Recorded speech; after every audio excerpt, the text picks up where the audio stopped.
The Philadelphia Eagles have become one of the biggest success stories in the NFL. In 2020, they only won 4 games, and in 2021, they only won 9. But last season, they represented the NFC in the Super Bowl and fell just short to a far more experienced Kansas City team. Now, the Eagles are a team that got way better too, and today I'm going to be highlighting why they can make a run at the Super Bowl and why their chances might be even better.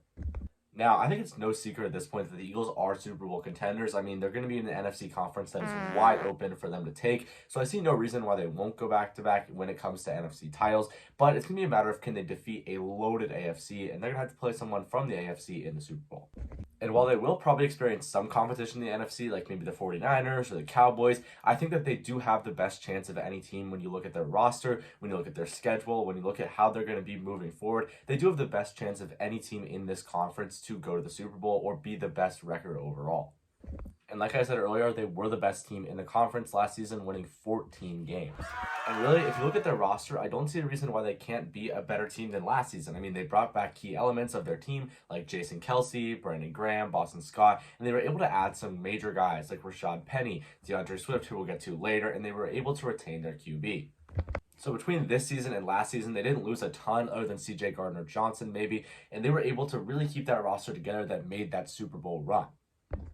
With that being said, it can be argued that they had the best or one of the best off seasons of any team this past season. Firstly, I just want to talk about some free agent signings that they got. I mean, obviously they lost Marcus Epps and they lost CJ Gardner-Johnson, but they were able to add Terrell Edmonds, they were able to add Justin Evans, and also on the offensive side of the ball, they were able to get Rashad Penny and Marcus Mariota. Now, other than maybe Edmonds, none of those players are going to jump off the page and excite you a ton, but that just adds depth to a team that was already very complete, especially since they only lost one of their best DBs, and that was their only major loss of this offseason. So if you consider that, this team is still very, very good, and they don't really have a lot of reason to fail unless they get bad injuries, which shouldn't happen to the degree that they would be a failing team. Another thing to consider is that they were able to bring back Brandon Graham. They were able to bring back their second team All-Pro, James Bradberry. This team should be better on the defensive end than ever before. Okay, so those were basically all the major moves that they made in free agency, but now I want to talk about the NFL draft because, wow, that was absolutely amazing for them. So firstly, they were able to get a steal with Jalen Carter at the 9th overall pick, which basically makes no sense at all because he was consensus one of the best players in the draft. I know he did have some off-the-field issues that caused him to fall, but he's going to be a massive force for them and a perfect replacement for Javon Hargrave. Really happy for him, and he's going to be absolutely amazing, I think, during this season. And he's not going to be a project. He's not going to be a developmental player. They're going to put him right in. He's going to be a force in the middle. He's going to cause quarterbacks to be terrified in the pocket. He's an absolute beast, and I see him making huge contributions for that defense. But somehow that wasn't all the first-round talent they got because they also got Nolan Smith, defensive player out of Georgia, which is going to be a massive contribution for them too. He's going to be a great off-ball linebacker. He's definitely going to add to a defense that was already very, very good. And I think that if they have Jalen Carter and Nolan Smith in last year's Super Bowl, we might have a different result. That's how good of these players are.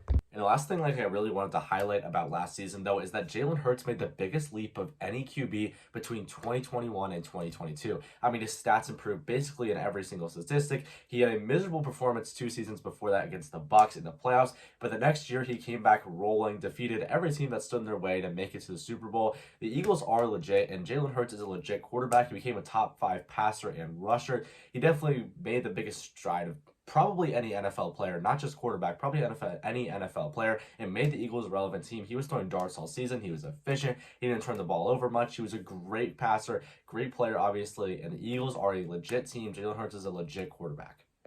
And how Jalen Hurts made that much improvement in one offseason, I don't really know, but for him, that's amazing. Good for him. Really happy because he is a legitimate player now, and he's going to be a starter in the league for many years, and he got his money, so. And one more thing I wanted to go over is about a week ago, DeAndre Swift was signed to the Philadelphia Eagles by Howie Roseman. I mean, that guy made an excellent trade for him, and he's going to be a player that I think is going to contribute a lot. I mean, he looks like an improvement over Miles Sanders if you go just player for player, and that was a move that really made a lot of sense for them, especially because he is a Georgia alum. So Howie Roseman was able to land him, which makes a ton of sense to me. I think that obviously he had some injury concerns. He had some concerns with the Lions where it really just wasn't a good fit for him. But this year, I think, will be the best year of DeAndre Swift's career. I mean, he's going to be running behind the best offensive line in football. ball, and obviously it's going to be the best offensive line he's at any point in his NFL career. Any point with the Lions, I mean, he was never in a situation this good. Now, I think he's going to be the featured back for them. Obviously, it's going to be him, Boston Scott, Kenneth Gainwell. That's a really good trio combined with probably the top 2 rushing quarterback in the NFL. So really, excellent situation for DeAndre Swift going in. He's going to be shifty. He's going to be fast. He's going to be explosive. He's going to make plays. We know that. That's him. If he can stay healthy, he's going to be a major contributor to the Philadelphia Eagles. So real quick, I just want to look ahead to next season. So obviously, they're probably going to win the division with ease. I mean, the division is good now, which only a couple seasons ago, we were like, why is the NFC so bad? But if you look at the division, I mean, Cowboys could easily be a top seed. Let's be honest. Giants are a legitimate team. They could win 10, 11, 12 games even possibly. Then you have a team like the Commanders, which, yeah, they're probably not the best team on paper, and they're probably not going to make the playoffs. But they do have a team that can be sneaky good. They can win games just randomly. I mean, last year they beat the Eagles. So that's kind of surprising, and they couldn't always surprise you and go out and win a game that you wouldn't expect. So you have to keep in mind that their division is going to be tough, but they should still get that number 1 seed in the division and probably will get the number 1 seed in the conference. I mean, really their competition is going to be the Niners, I think, in the NFC. And I mean, the Niners didn't have the best draft, but they had a decent offseason, and obviously they're going to be good. Probably going to have some quarterback turbulence, but that's kind of just what the 49ers do. There's always injuries there. There's always mediocre guys, but they still get it done. They're still going to be a force in the playoffs, I think, and they're still going to be a force that's going to be a problem for the Eagles. But other than that, I don't see a whole lot of problems for them in the NFC. It just comes to the AFC. And there's one thing I wanted to mention also is that the quarterback situation in the league right now is very in favor of the Eagles. Let me explain what I mean. So for the AFC, they definitely have all the best quarterbacks pretty much, with the exclusion of Jalen Hurts. I mean, you're looking at Joe Burrow, Patrick Mahomes, Josh Allen, Justin Herbert, Lamar Jackson. Those are all AFC quarterbacks. And if you look at the top, let's say 5 quarterbacks in the NFC, it's pretty bad when you look at it. I mean, probably Dak Prescott's top 5. Jared Goff, maybe. I mean, you might have Kirk Cousins flirting with it. Obviously, then you have Jalen Hurts. But that's a bad lineup of quarterbacks if you look at the NFC, especially after losing Rodgers and Brady.